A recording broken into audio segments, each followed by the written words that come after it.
शिवाजी महाराजांनी जानेवारी इसवी सन 1664 मध्ये मुघल साम्राज्यातील अतिश्रीमंत शहर सुरत वर हल्ला करून शाहिस्ते खान याने पुण्यात येऊन केलेल्या लुटीची व्याज वसुली केली। नमस्कार, पीके स्टोरीज चॅनल वर आपलं स्वागत आहे। आज आपण मराठ्यांनी केलेली सुरतेची पहिली लूट या संदर्भात माहिती घेणार आहोत। चला तर मग व्हिडिओला सुरुवात करू। मुघल सरदार शाहिस्ते खान 3 वर्ष महाराष्ट्रात तळ ठोकून होता। त्या दरम्यान मराठा साम्राज्याला मिळणारा महसूल कमी होऊन राज्याची आर्थिक स्थिती नाजूक झाली होती।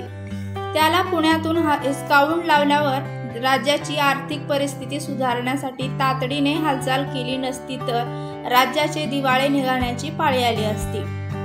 राजगडापासून 325 किलोमीटर उत्तरेस असलेल्या दक्षिण गुजरातमधील सुरत शहर त्यावेळी मुघलांचे आर्थिक केंद्र आणि प्रमुख व्यापारी बंदर होते।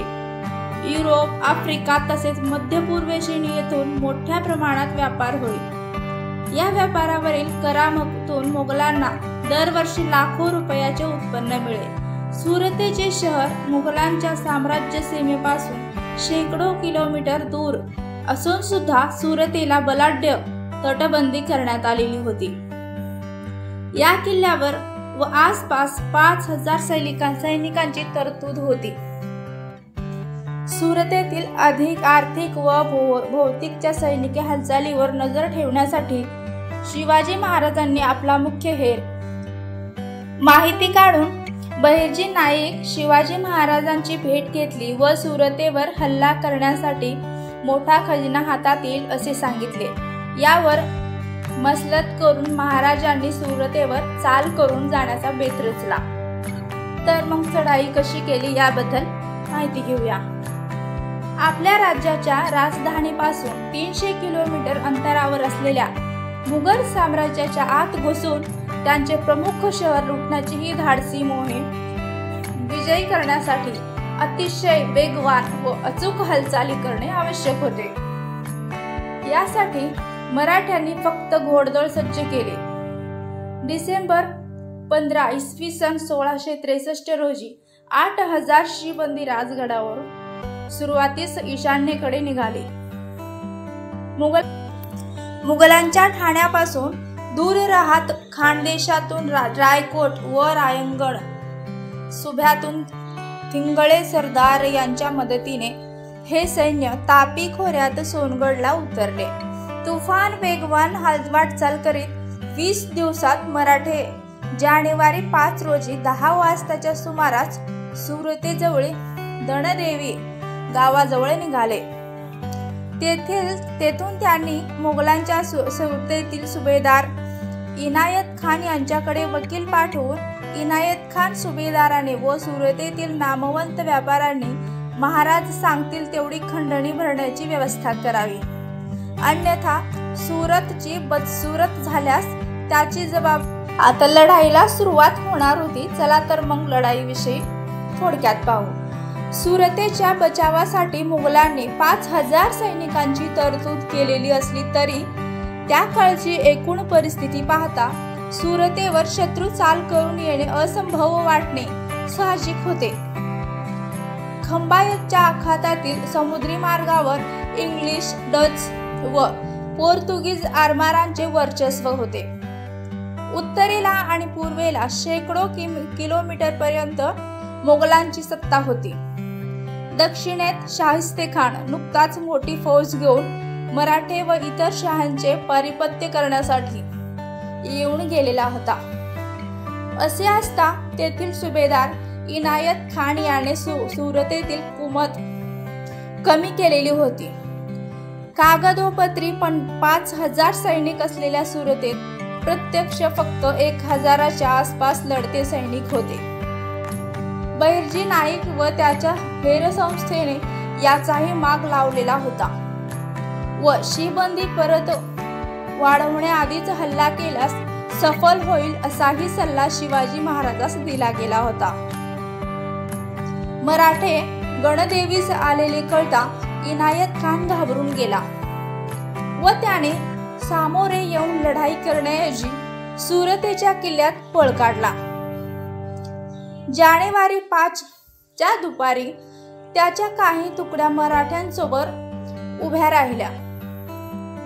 20 दिवस घोडदौड करीत असलेले मराठे अजूनही मराठ्यांनी त्यांचा धुव्वा उडवला व उधळण्यास रात्रीकरिता तळ न ठोकता रातोरात सुरत गाठले।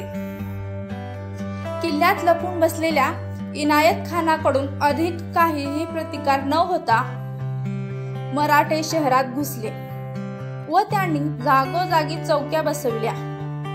त्याचबरोबर त्यांनी सुरतच्या बंदरावर हल्ला केला व तेथील धक्क्याला आग लावून टाकली।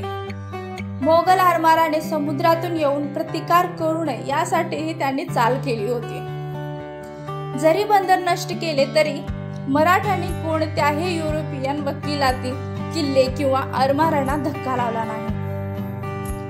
त्या वारुळात हात खुपसून लढाई जुंपली तर मराठ्यांचा मुख्य हेतू शहराबाहेरून तसेच आतून देखील होणाऱ्या हल्ल्याविरुद्ध बंदोबस्त करतानाच मराठ्यांनी शहराची वसुली सुरू केली। मोगल ठाणेदार व महसूल दप्तराचे खजिने पुरते रिकामे केले गेले। दरम्यान पोर्तुगीजांनी स्वतःचा बचाव किंवा हल्ला करण्यासाठी पुरेशी शिबंदी नाही हे लक्षात येताच त्यांनी पोर्तुगीजांकडूनही खजाना मिळवला। त्याचबरोबर 3 दिवस सतत मराठा सैनिकांनी शहरातील सावकारांच्या वाड्यातून अमाप संपत्ती गोळा केली। या सावकारात विरजी बोरा, हाजी झहीद बेग, हाजी कासम यासारख्या मातबर व्यापाऱ्यांचा समावेश होता। मराठ्यांनी मोहनदास पारेख या ईस्ट इंडिया कंपनीच्या हस्तकाच्या वाड्यास हात लावला नाही। पारेख हा दानधर्मी व ऐतदेशीयांना मदत करणारा असल्याने तो मृत असला तरी त्याच्याकडून नुकसान भरपाई वसुली केली गेली नाही। फ्रेंच प्रवासी फ्रान्स्वा बर्निये आपल्या व्हायोजेस ऑल अँड मुघल या पुस्तकात लिहितो, मी लिहिण्यास विसरलो की सुरतच्या वसुली दरम्यान शिवाजी, धर्मपरायण शिवाजी याने रेव्हरंड फादर अँब्रोसच्या ऑर्डर ऑफ फ्रायर्स मायनर कॅप्युचिनच्या इमारतीचा आदर केला। फ्रँकिश पादरी चांगले लोक आहेत तरी त्याच्यावर हल्ला करू नये असा आदेश त्याने दिला। दरम्यान इनायत खानाने मराठ्याकडे वाटाघाटीसाठी वकील पाठवला। शिवाजी महाराजांची भेट घेण्यासाठी तो आला असता त्याने महाराजावर हल्ला चढवला। हे पाहताच त्यांच्या अंगरक्षकाने वकिलास ठार मारली आणि पकडून आणलेल्या कैद्यावरही हल्ला चढवला। यात 4 कैदी मारले गेले। संतप्त झालेल्या मराठ्याने इतर 24 कैद्यांचे हात छाटून टाकले। शक्य तितक्या कमी वेळात शक्य तितकी संपत्ती गोळा करून मुघलांच्या इतर ठाण्यावरून कुमत येण्याआधी सुरतेतून पसार होणे मराठ्यांना अत्यावश्यक होते। अखेर गोळा केलेला मुबलक खजिना घेऊन 10 जानेवारी रोजी मराठ्यांनी सुरतेतून काढता पाय घेतला। मागावर असलेल्या मोगल तुकड्यांना झुकांड्या देत मराठे पुन्हा तापी खोऱ्यातून खानदेशात व तेथून राजगडाकडे आले। तुम्हाला हा व्हिडिओ आवडला असेल तर व्हिडिओला लाईक आणि शेअर नक्की करा। अशाच नवनवीन व्हिडिओसाठी चॅनलला सबस्क्राईब जरूर करा। धन्यवाद। जय शिवराय।